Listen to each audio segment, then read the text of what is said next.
কৃষ্ণগড় রাজ্যের দক্ষিণে একটি ছোট্ট গ্রাম, নাম তার ফুলপুর। সেই গ্রামে বাস করত বাহাদুর এবং রমলা নামের এক দম্পতি। বাহাদুর ছিল অনেক উদার মনের মানুষ,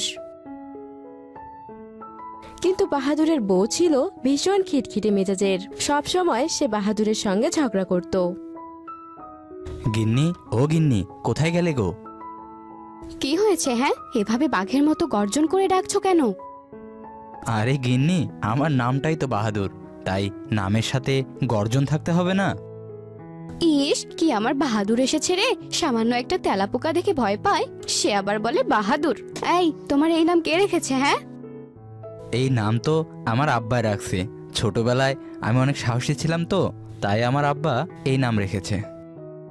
এ বাহাদুর, এটা নাকি বাহাদুরের চেহারা। 2 ইঞ্চি ছাতি আর 3 ইঞ্চির পেন্টি, তাই আবার বাহাদুর হতে এসেছে। এসব কাহিনী দেখলে গা পিত্তি একেবারে জ্বলে যায়। দেখো গিন্নি, আমাকে একদম অপমান করবে না। এখন এত কথা না বলে আগে বলো তো, কিসের জন্য ডেকেছিলে? আমি জঙ্গলে কাঠ কাটতে যাচ্ছি। তা যাও না, কাট কাটতে যাবে, আমাকে বলার কি আছে? তোমার মনে নেই এর আগের বার না বলে গিয়েছিলাম জন্য তুমি আমায় কি ঝাড়িটাই না দিয়েছিলে? এমনকি তোমার ওই স্পেশাল ঝাঁটাটাও খুঁজছিলে, তাই এবার তোমাকে জানালাম। কিন্তু এখন তো দেখছি এটাও দোষ। কোথায় যে যাই, বললেও দোষ, না বললেও দোষ। আমার হয়েছে যত জ্বালা। এই, তুমি এসব কি গান শুরু করেছো? হ্যাঁ, যাবে নাকি মার দেবো? আরে উল্টাপাল্টা গান গাইতে যাব কেন? আমি তো বউয়ের ঝাড়ি খাচ্ছি। এমনি তো মুখে বুলি ফোটে, আর কাজের সময় অষ্টরম্ভা, ভিতুর ডিম কোথাকার। এই, যাও তো, কোথায় যাবে? হায় রাম, ও তো এখন অনেক রেগে গেছে, তাই এখন চুপ থাকাই ভালো হবে, না হলে আবার ঝাঁটা খুঁজবে। তার থেকে বরং আমিই চলে যাই।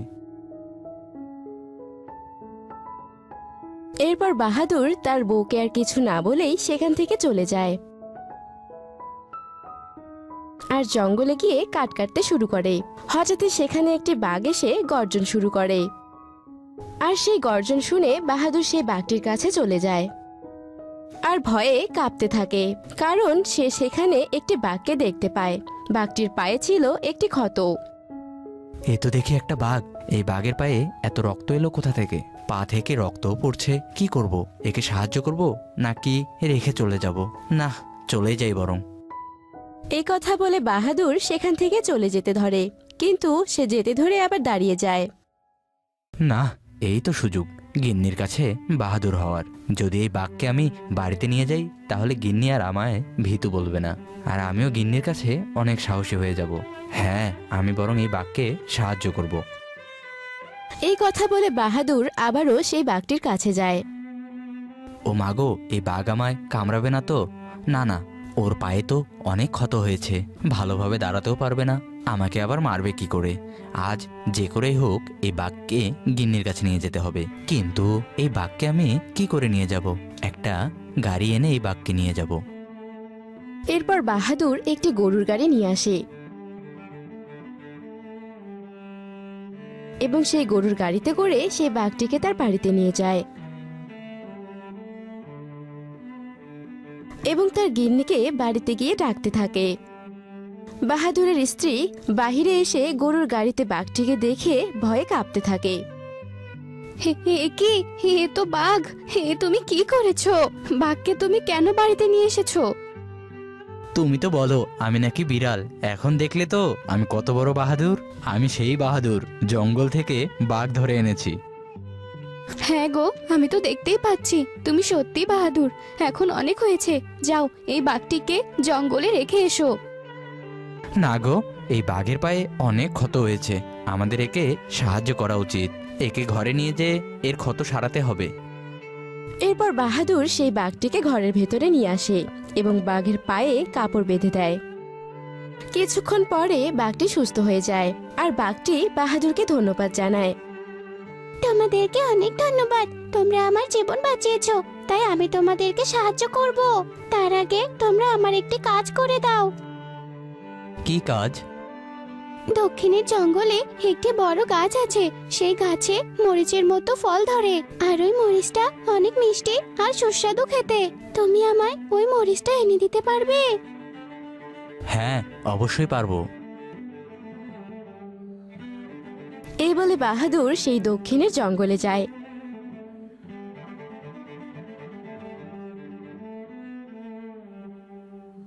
এবং সেই মরিচের মতো দেখতে ফলটি নিয়ে আসে।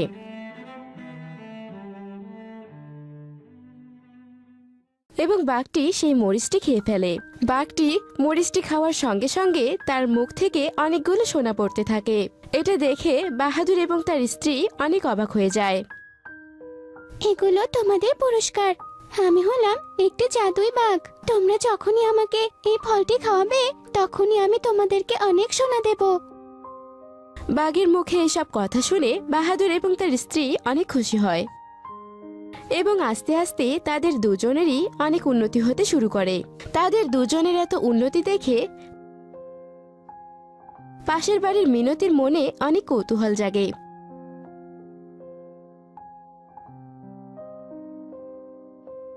আর একদিন সে বাহাদুরের বাড়িতে নজর রাখে।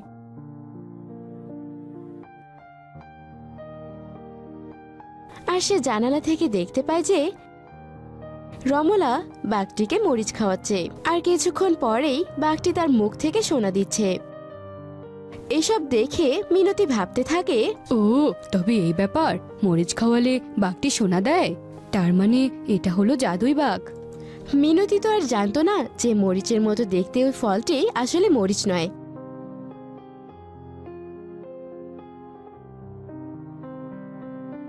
তাই সে বাড়িতে যায়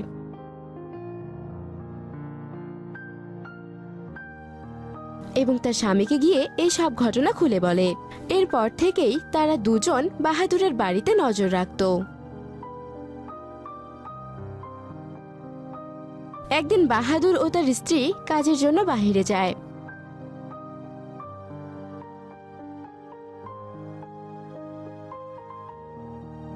আর এই সুযোগে মিনতি ও তার স্বামী বাহাদুরদের বাড়িতে যায়।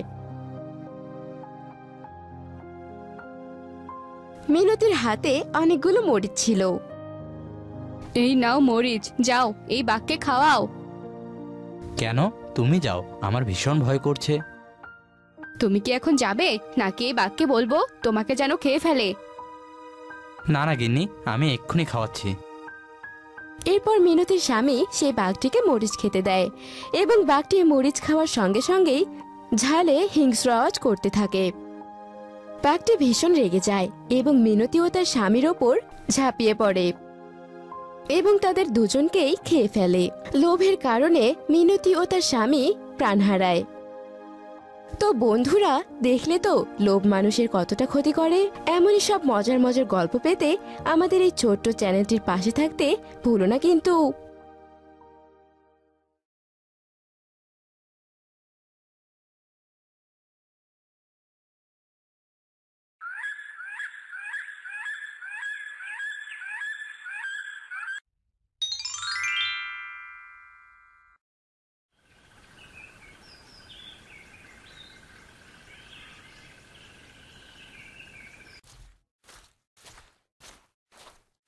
রানী, এই দেখো, তোমার জন্য নতুন গয়না নিয়ে এসেছি।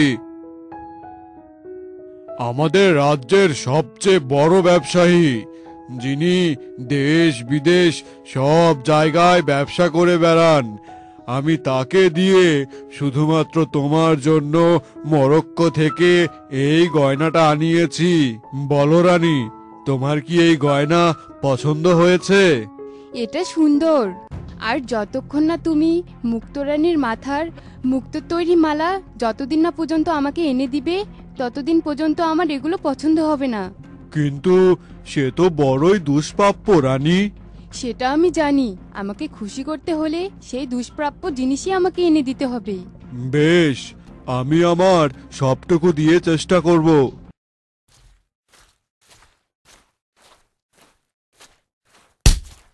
আজ তোমাকে দেখে এমন লাগছে কেন? কাল রাতে অনেক বৃষ্টি হচ্ছিল, আমি ভাবলাম তুমি ফিরে আসবে, তবুও এলে না। কোথায় ছিলে তুমি? বৃষ্টির সাথে ঝড়ো বাতাস ছিল না বলে বৃষ্টিতে ভিজে ভিজেই সারা রাত মাছ ধরেছি। বেশ ভালো মাছ ধরতে পেরেছিলাম, তাই আর ফিরে আসিনি। এই নাও টাকা।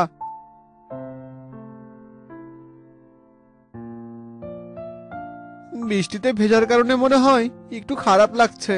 ঠিক আছে, তুমি ঘরে যাও, আমি খাবার নিয়ে আসছি।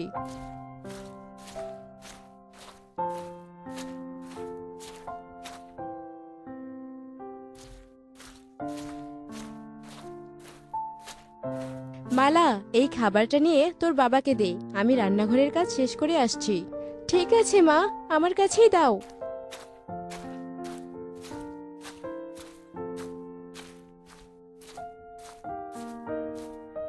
বাবা, উঠে ভাত খেয়ে নাও। বাবা, এ কি, বাবার গা তো জ্বরে পুড়ে যাচ্ছে। মা, শিগগিরই এদিকে এসো, এই দেখো, জ্বরে বাবার গা পুড়ে যাচ্ছে।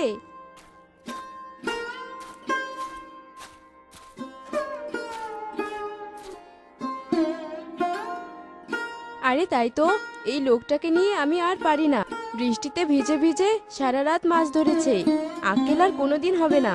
তুই বসে বসে তোর বাবার মাথায় জলপট্টি দিতে থাক, আমি গিয়ে কবিরাজ মশাইকে ডেকে নিয়ে আসি। না মা, তুমি থাকো, আমি যাচ্ছি। ঠিক আছে, তাড়াতাড়ি যা তাহলে।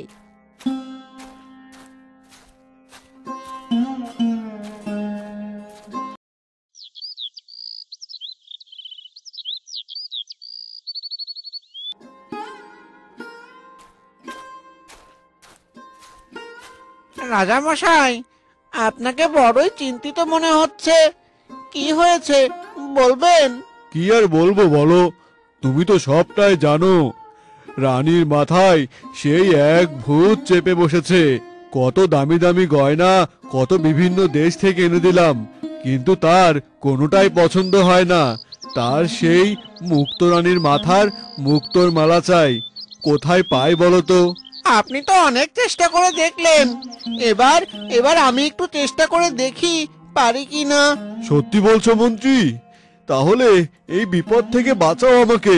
যেদিন থেকে রানীর মাথায় এই ভূত চেপেছে, সেদিন থেকে ও আমার সাথে ঠিকমতো কথাও বলে না। আপনি চিন্তা করবেন না, দেখি কি করতে পারি।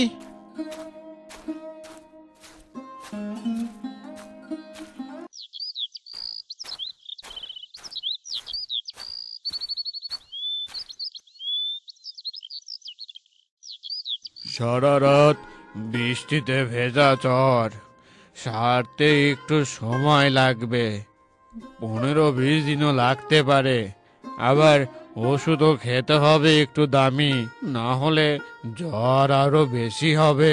যা যা দিতে হয় দিন আপনি। ঠিক আছে, এই নাও।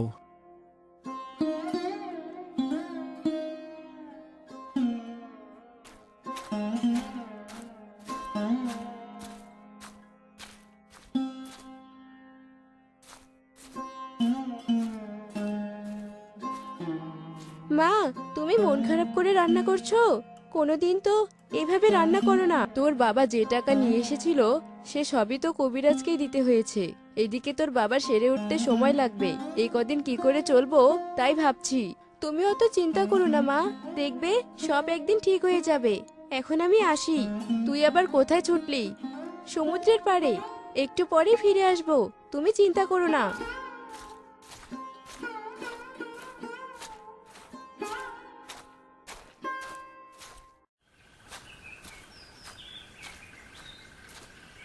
এই ঝিনুকগুলো সব আমি কুড়িয়ে নিয়ে যাব। অনেক হয়েছে, এখন এগুলোই নিয়ে যাই।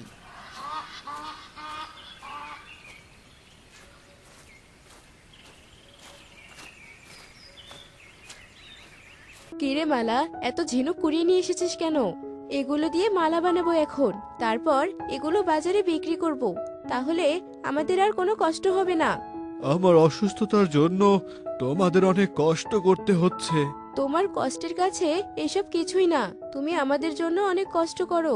এবার চিন্তা না করে তুমি শুধু তাড়াতাড়ি সুস্থ হয়ে ওঠো। একদমই তাই, তোমার চেয়ে আমার মেয়েটার মাথায় বেশি বুদ্ধি। দাঁড়া, আমিও তোকে মালা বানাতে সাহায্য করছি।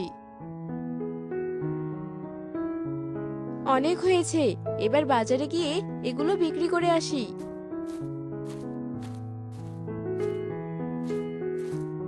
মালা সেগুলো নিয়ে গিয়ে বাজারে বিক্রি করতে থাকে।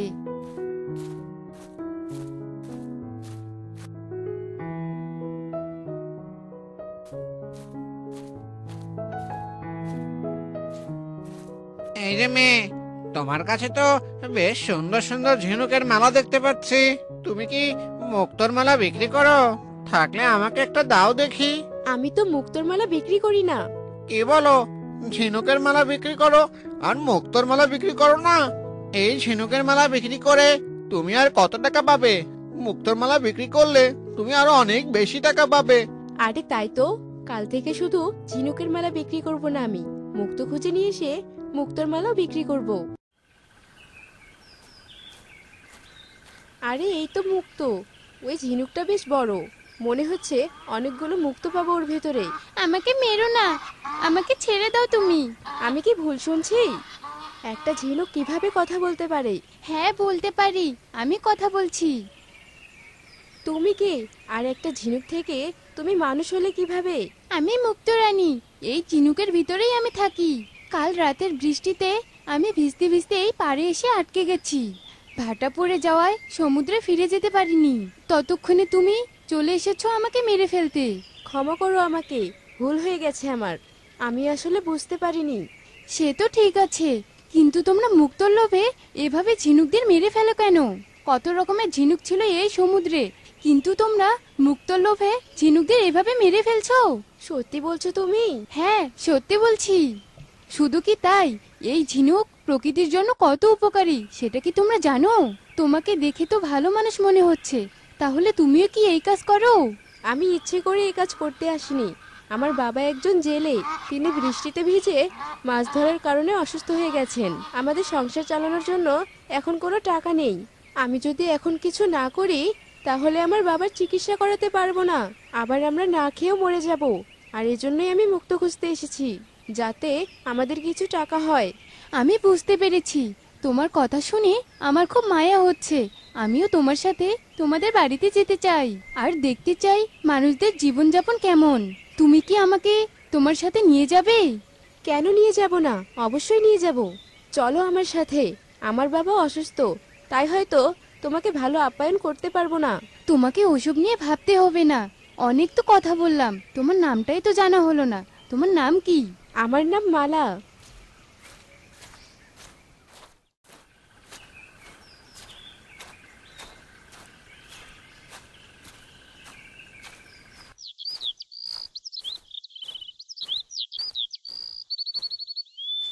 এ তুই কাকে সাথে করে নিয়ে এসেছিস? কে ও? ওর পোশাক এমন অদ্ভুত কেন?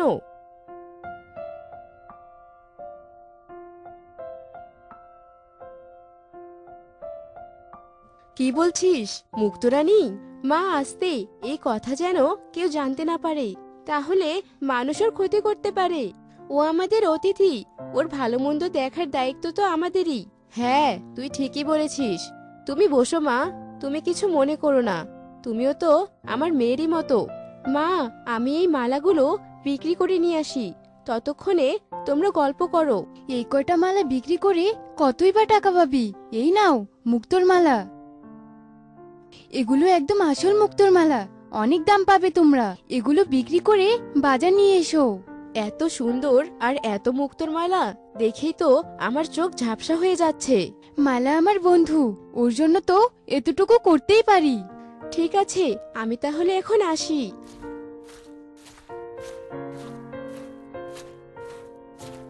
আরে এ তো দেখছি সোনার ডিম পাড়া হাঁস, একে এত সহজে যেতে দেয়া যাবে না।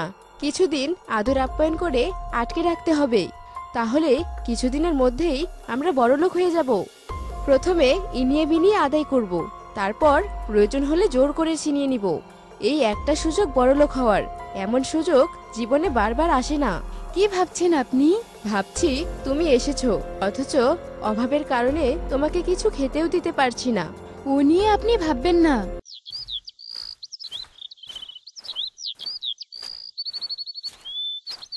আরে বাহ, তোর কাছে তো অনেক সুন্দর সুন্দর মুক্তোর মালা।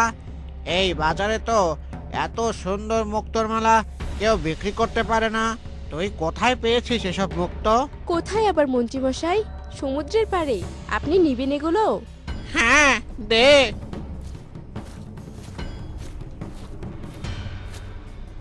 মেয়েটা তো চলে গেল, কিন্তু কেন জানি ওর কথা আমি কিছুতেই বিশ্বাস করতে পারছি না। এই মুক্তো কোনো যেই সেই মুক্ত হতেই পারে না। সমুদ্রের তলদেশের মুক্তোর উজ্জ্বলতা এত বেশি থাকে না।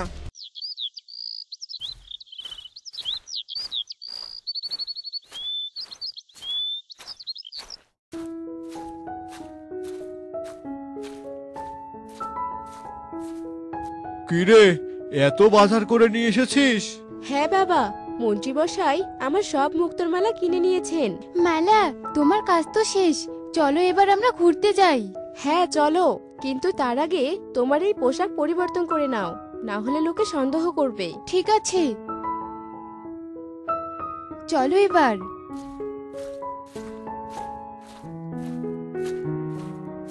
তুমি বসে বসে এত কি ভাবছো বলো তো? তোমার মতিগতি আমার ঠিক মনে হচ্ছে না। তোমার চোখ মুখে লোভের আভাস দেখতে পাচ্ছি। কি বলছো তুমি? লোভ হবে কেন? আমি তো বড়লোক হওয়ার স্বপ্ন দেখছি। ঘরে এমন একটা সোনার ডিম পাড়া হাঁস থাকলে স্বপ্ন দেখবো না? এমন চিন্তা ভুলেও করো না বউ। লোভ মানুষকে শেষ করে দেয়। আমরা যেমন আছি ভালো আছি। মন্ত্রী, তোমার কাজ কত দূর? তুমি কি সব ভুলে গিয়েছো নাকি? না মহারাজ, আমি কিছুই ভুলিনি। আমি আমার কাজ চালিয়ে যাচ্ছি।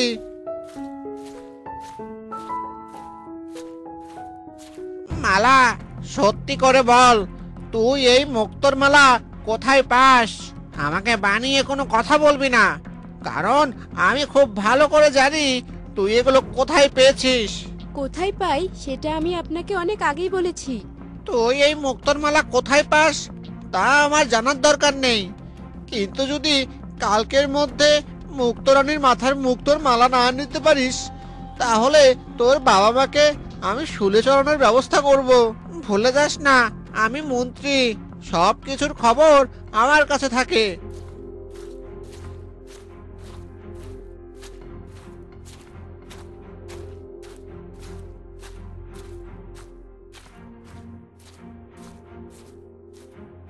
কিরে, সব মালা ফিরিয়ে নিয়ে এলি যে? এগুলো বিক্রি করে টাকা আনিসনি কেন? ঝিনুক, তুমি এখনই সমুদ্রে ফিরে যাও। তোমার আর এখানে এক মুহূর্ত থাকা চলবে না। কি বলছিস তুই এসব? ও কোথাও যাবে না, ও এখানেই থাকবে। না মা, ও থাকবে না। ও আর এখানে এক মুহূর্তও থাকতে পারবে না। কিন্তু কেন? সে কথা আমাকে বলবে তো। রাজার লোক মনে হয় তোমার খোঁজ পেয়ে গেছে। তারা তোমার মাথার ওই মুক্তো চায়। তুমি এখানে থাকলে ওরা তোমাকে ধরে ফেলবে। বলিস কি? তার মানে ওদের ওই মুক্তোর মালা দিলে ওরা আমাদের অনেক টাকা দেবে। সে কথা তুই আগে আমাকে না বলে ওকে কেন বললি? তোর কি কোনোদিন বুদ্ধি হবে না? ছি মা, তুমি এসব কি বলছো? ও আমার বন্ধু, ওর ক্ষতি কেন করব আমি? তুমি এমনটা ভাবলে কি করে? অনেক রকম নাকি মানুষ হয়, আবার মানুষের রূপও নাকি অনেক হয়। আজ তাই দেখলাম। তুমি ভালো থেকো বন্ধু। আমি চেয়েছিলাম তোমাকে অনেক কিছু দিয়ে যেতে, কিন্তু সেটা আর হলো না। তবে তোমার কথাও আমার সারা জীবন মনে থাকবে।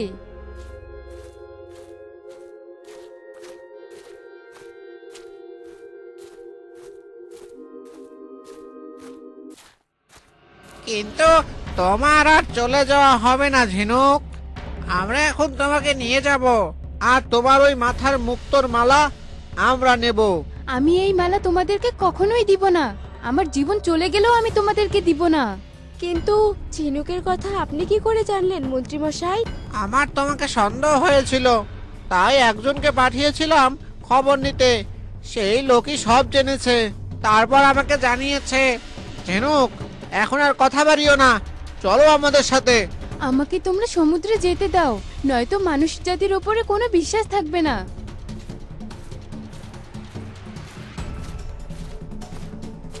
তুমি চলে যাও ঝিনুক, এখানে আর এক মুহূর্ত দেরি করো না। এখানকার সবাই লোভী। জীবনে অনেক পাপ করেছি, কিন্তু আর পাপ করতে চাই না। মন্ত্রী, ওকে তুমি ছেড়ে দাও। আমার মা হয়ে তুমি এত লোভী, সেটা আমি কখনোই জানতাম না। আমিও আর তোমার সাথে থাকবো না। আমার দু চোখ যেদিকে যায় আমি সেদিকেই চলে যাব। বলেছিলাম না, লোভ করো না, তাহলে একদিন সব হারাবে। আমিও আর তোমার সাথে থাকবো না। আমার মেয়েকে নিয়ে আমি চলে যাব। আমাকে ক্ষমা করে দাও তোমরা। আমি আমার ভুল বুঝতে পেরেছি। বড়লোক হওয়ার লোভ আমাকে মানুষ থেকে অমানুষ বানিয়ে দিয়েছে। তোমরা আমাকে ছেড়ে চলে যেও না। মালা, তোর মাকে ক্ষমা করে দে, সে তার ভুল বুঝতে পেরেছে। আমিও আর এমন ভুল করব না মহারাজ, আপনিও আমাকে ক্ষমা করে দিন। তুমি নিজের ভুল বুঝতে পেরেছো, তাতেই আমি অনেক খুশি রানী। এখন চলো প্রাসাদে ফিরে যাই। কি রোদ পড়েছে রে বাবা, জমিতে কাজ করা যে মুশকিল হয়ে পড়ছে। কি যে করি রাশেদ। ভাই, পানির অভাবে যে ধান গাছগুলোর অবস্থাও খুব খারাপ হয়ে গেছে। 3-4 দিনের ভিতর বৃষ্টি না হলে তো সব ধান নষ্ট হয়ে যাবে। কি করব এখন বল? দুজনে মিলে ধান চাষ করার জন্য এতগুলো টাকা লাগালাম, এখন যদি সব নষ্ট হয়ে যায়, পথে বসা ছাড়া আর কোনো উপায় নেই আমাদের। তুমি চিন্তা করো না ভাই, উপরওয়ালা চাইলে বৃষ্টি নামাবে। বৃষ্টি না আসলে তো শুধু আমাদের না, সবারই ক্ষতি হবে। বৃষ্টিকন্যা অবশ্যই আমাদের উপর মুখ তুলে তাকাবেন, এতগুলো মানুষের কষ্ট বিফলে যেতে দিবেন না। তোর কথাই যেন সত্যি হয় রে রাশেদ। চল এখন বাসায় যাই। মা, আইসক্রিমওয়ালা এসেছে, আমাকে টাকা দাও, আমি আইসক্রিম খাবো। দিনে কটা আইসক্রিম খেতে লাগে তোর? যতবার আইসক্রিমওয়ালা আসে ততবার আইসক্রিম খাস। কি হয়েছে? বাবা দেখো, মা আমাকে আইসক্রিম খাওয়ার জন্য টাকা দিচ্ছে না। এত আইসক্রিম খাওয়া ভালো না, শুধু শুধু এতগুলো টাকা নষ্ট, পরে অসুখ করবে। এই গরমে 2-4টা আইসক্রিম খেলে কিছুই হবে না।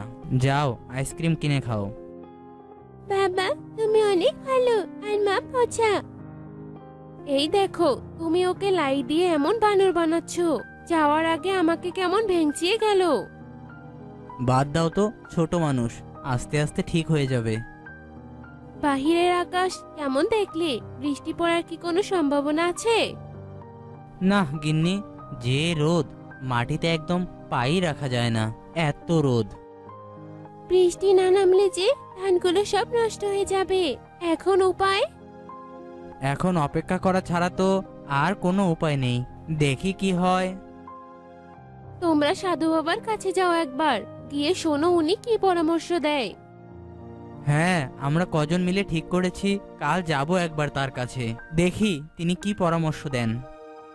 কোথায় এলো বৃষ্টি? তুমি না বলেছিলে শীঘ্রই বৃষ্টি হবে, কোথায় বৃষ্টি নামলো? নামার তো কোনো নামগন্ধই নেই। নামবে তো গিন্নি, তুমি এত ব্যস্ত হলে কেন? ব্যস্ত হব না তো কি হব, গরমে জীবন চাই যায় অবস্থা আমার। আর তুমি তো আমার সোনার বালা দুটো বন্ধক রেখে ওগুলো টাকা দিয়ে ধান চাষের কাজে লাগালে, ওগুলোর কি অবস্থা? আছে ভালোই। মিথ্যে বলবে না, আমি ভাইয়ের কাছে সব শুনেছি।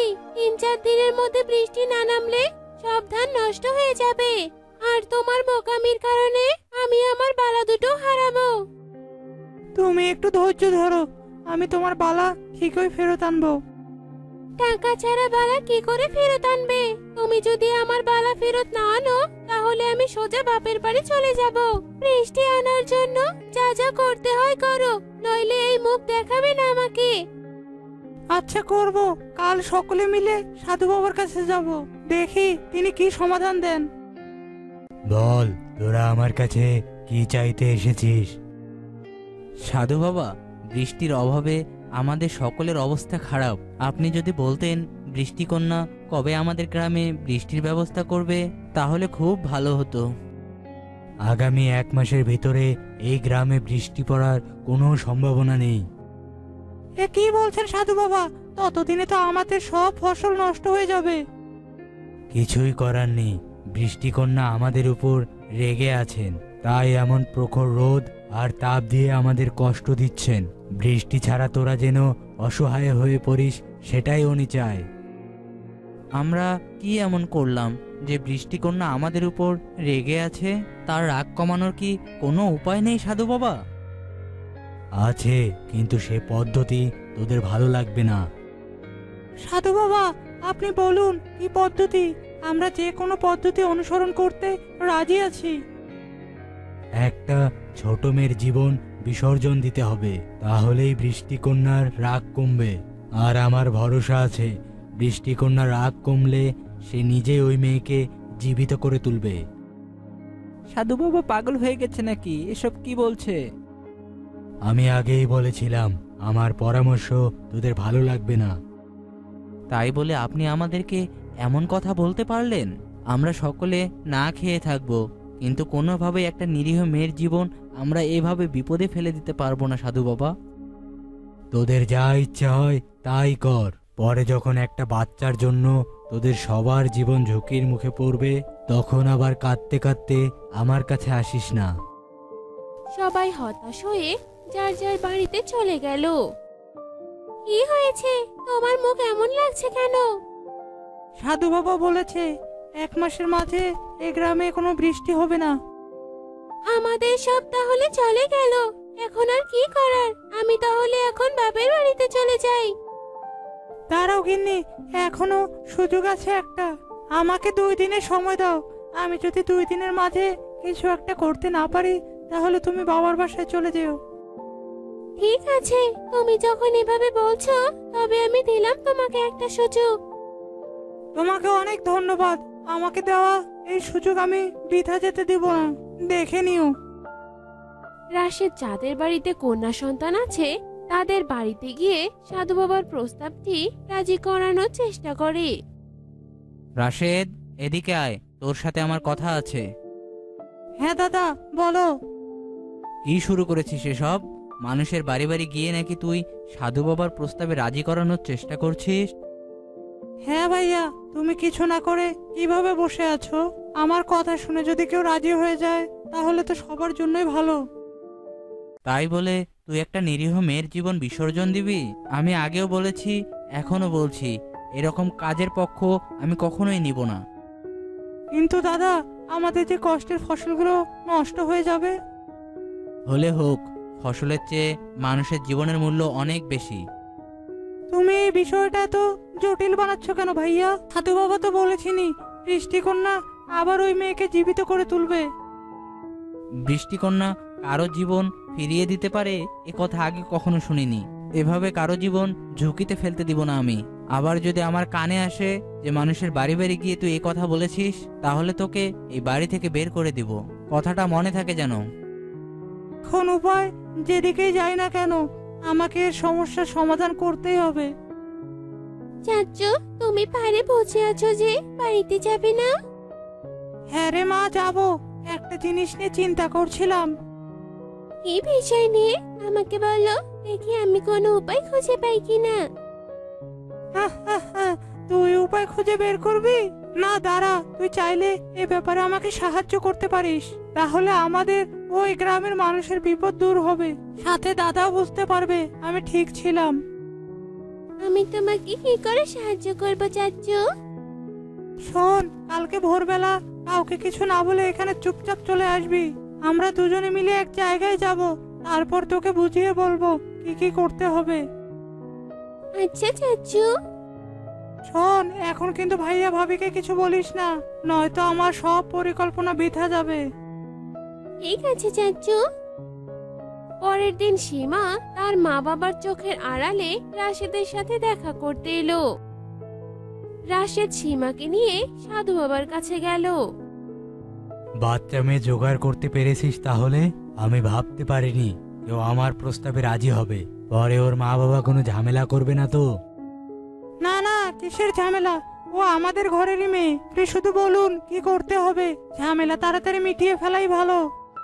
ঠিক বলেছিস, চল তাহলে ওই পাহাড়ের চূড়ায় যাই, তাহলে মেঘে থাকা বৃষ্টিকন্যার নজরে পড়বো আমরা।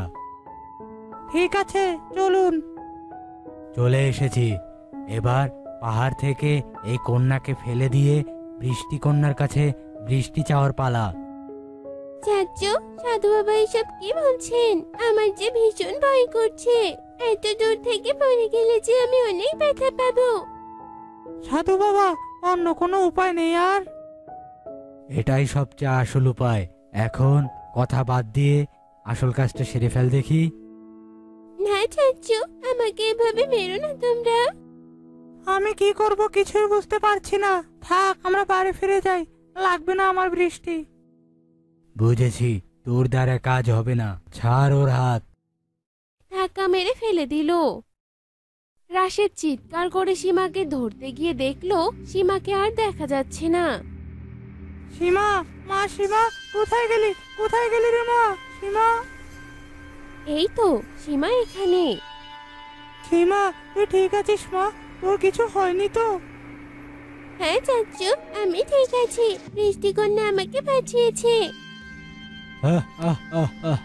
দেখেছিস, আমি আগেই বলেছিলাম যে বৃষ্টিকন্যা ওই মেয়েকে বাঁচাবে। আমার কথা ঠিক হলো তো? করো তুমি মানুষের কাছে আমার নামে মিথ্যে ছড়াচ্ছ কেন?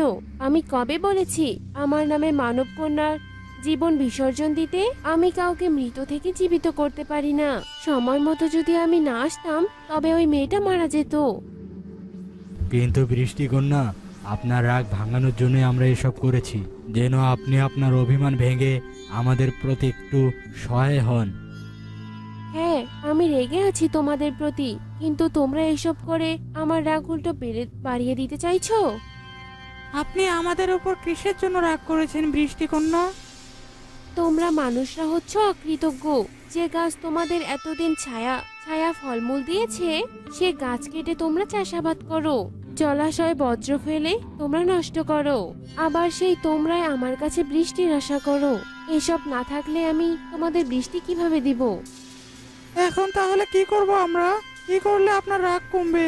কি করলে আপনি আমাদের বৃষ্টি দিবেন আবার? তোমরা বেশি বেশি গাছপালা লাগাও আর ভরাট পুকুরগুলো পরিষ্কার করো। এতে করে রোদের তাপও কমবে আর বাতাসের আর্দ্রতাও বাড়বে।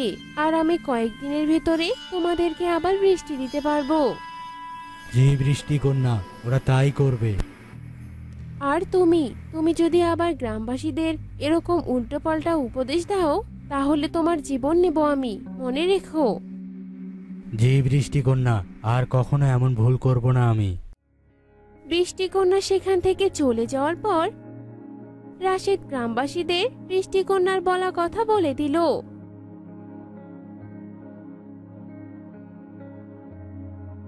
ওই দেখ রাশেদ, আকাশে মেঘ জমেছে।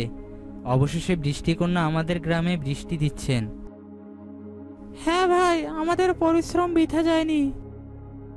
দেখো বাবা, কত জোরে বৃষ্টি নেমেছে। আমাকে আর বাপের বাড়ি যেতে হবে না তাহলে। কত প্রতীক্ষার পর পেলাম আমরা এই বৃষ্টি।